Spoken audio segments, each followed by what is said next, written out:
ڈار بھائی، کہا یہ جا رہا ہے کہ جب سے گرفتاری کا خدشہ بڑھا ہے عمران خان صاحب کی تو وہ پشاور چلے گئے، ابھی پشاور میں ہیں. آپ کو لگ ہی رہا ہے کہ حکومت گرفتار کر لے گی، تو ابھی جب آپ لانگ مارچ کو لیڈ کرنے، آبویسلی انہوں نے ہزاروں یا لاکھوں مجمع کے ساتھ کے پی کے آنا ہے. اگر وہاں پہ حکومت گرفتار کرتی ہے عمران خان صاحب کو، تو آپ اس کو کس طرح ریئیکٹ کریں گے؟ اور آپ یہ ذمہ داری لے رہے ہیں کہ وہاں پر پرامن رہے گا، اور کتنے دن رہے گا، اور کیا انتظام ہے آپ کا وہاں لانگ مارچ کے لیے سر؟ دیکھیں کامران، پہلے تو میں امید کرتا ہوں کہ میرے بھائی کامران شاہد کا نام پاکستانیوں FIR کی لسٹ میں نہیں ہوگا، جو ہمارے قابل احترام بہادر اینکرز کے ساتھ ابھی کیا جا رہا ہے پاکستان میں. اور جس بزدلی کے ساتھ کامران، جس بے شرمی کے ساتھ امپورٹڈ حکومت پاکستان کے مختلف علاقوں میں FIRs کاٹ رہی ہے، ایسی مثال تو تاریخ میں نہیں ملتی ہے.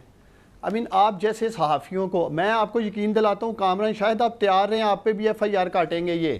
اچھا، کیونکہ آپ نے ہمیشہ حق اور سچ کی آواز بلند کی ہے میرے بھائی جناب. یہ آپ کسی غلط فہمی میں نہ رہنا، میں آپ کو ایڈوانس میں بتا رہا ہوں. آپ 2-3 اور شو کریں، ابھی یہ لانگ مارچ ہونے جا رہا ہے، پاکستانیوں کامران شاہد پہ بھی FIR کٹے گی. اور پتہ نہیں کہاں اور آج کل FIR سندھ میں کاٹی جا رہی ہیں. میری سمجھ سے باہر ہے کہ یہ سندھ حکومت کو کیا ہو گیا ہے. عدل اور انصاف کی دھجیاں بکھیر رہے ہیں، بنانا ریپبلک بنا دیا اس ملک کو. اب اور فریڈم آف سپیچ کے نام پہ آپ کے پروگرام میں آ کے یہ امپورٹڈ حکومت ہمیں بھاشن دیتی تھی. کس طرح سے یہ فریڈم آف سپیچ کا گلا دبا رہے ہیں. تو میں ضرور پروٹیسٹ کرنا چاہوں گا کہ کم از کم ان کو، صحافیوں کو، رپورٹرز کو، ان کو تو سائیڈ پہ رکھنا چاہیے تھا. ان کو بھی یہ پالیٹکس اور سیاست کی نظر کر رہے ہیں.